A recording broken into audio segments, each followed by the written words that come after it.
Bienvenue à toutes et à tous, on est ensemble pendant 7 minutes dans cette nouvelle édition d'information, toute l'actualité de la région et on revient évidemment sur ces spectacles toujours impressionnants mais qui peuvent être aussi dangereux.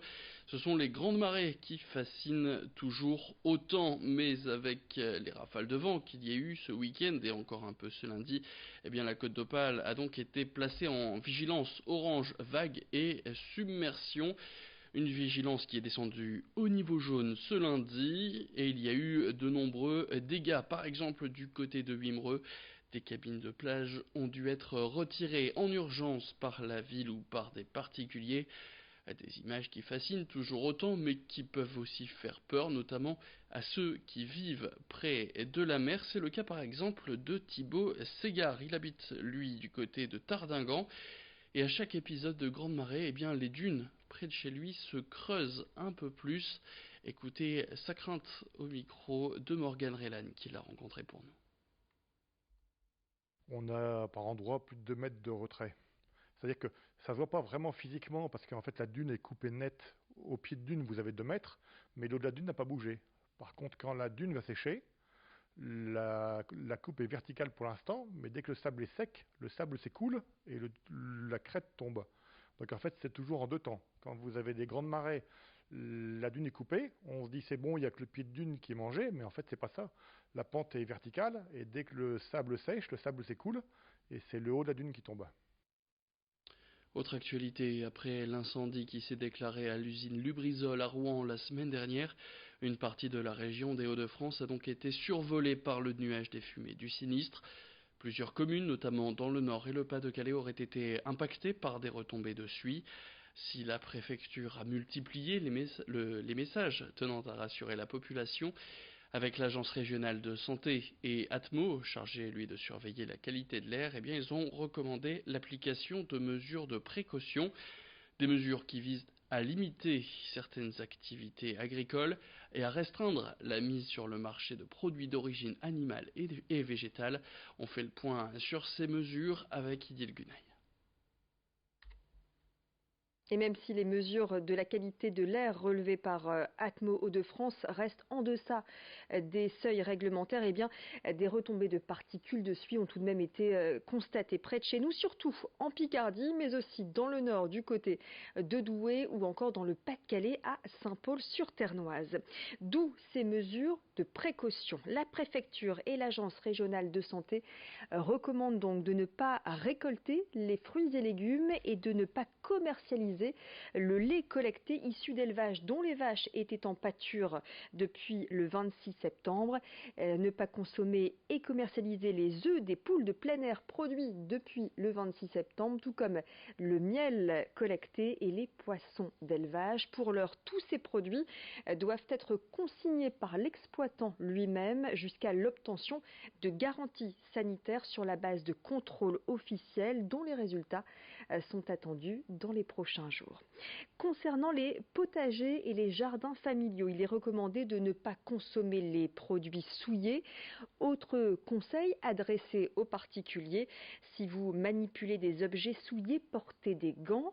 N'utilisez pas de nettoyeur haute pression, de balai ni d'aspirateur. Il ne pourrait que propulser les particules dans l'air. Nettoyez avec de l'essuie-tout et du nettoyant vitre. Les installations de ventilation doivent être elles aussi nettoyées et les filtres changés. Enfin, en cas de contact accidentel avec l'essuie, lavez-vous avec du savon ordinaire. En cas de contact avec les yeux, il faut les rincer avec du sérum physiologique. Et puis, si un problème persiste, surtout n'hésitez pas à contacter votre médecin.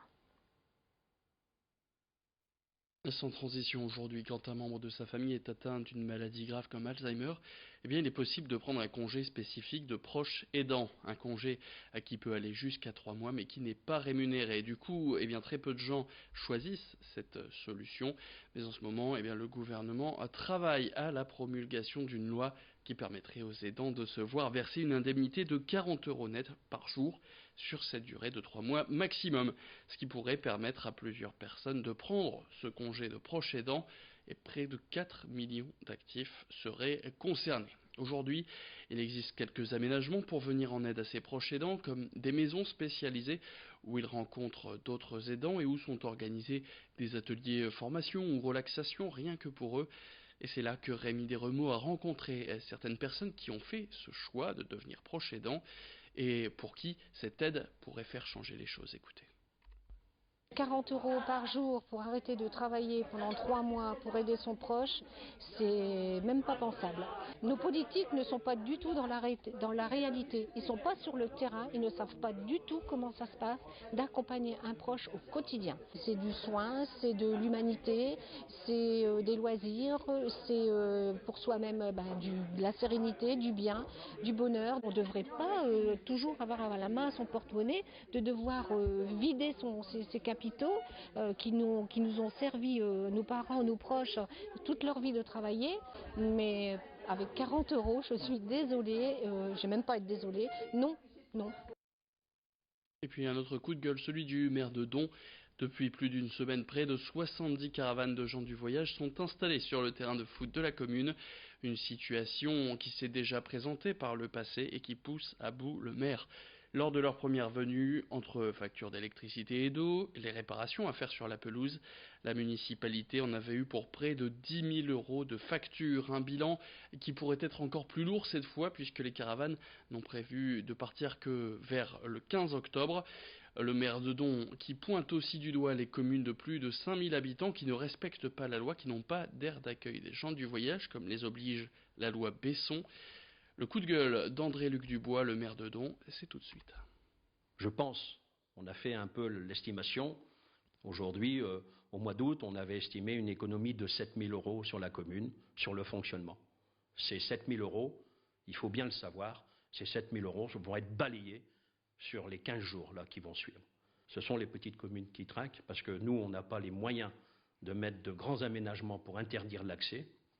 Et les frais qui nous est imposés aujourd'hui ne seront pas forcément financés par les autres communes qui sont hors la loi.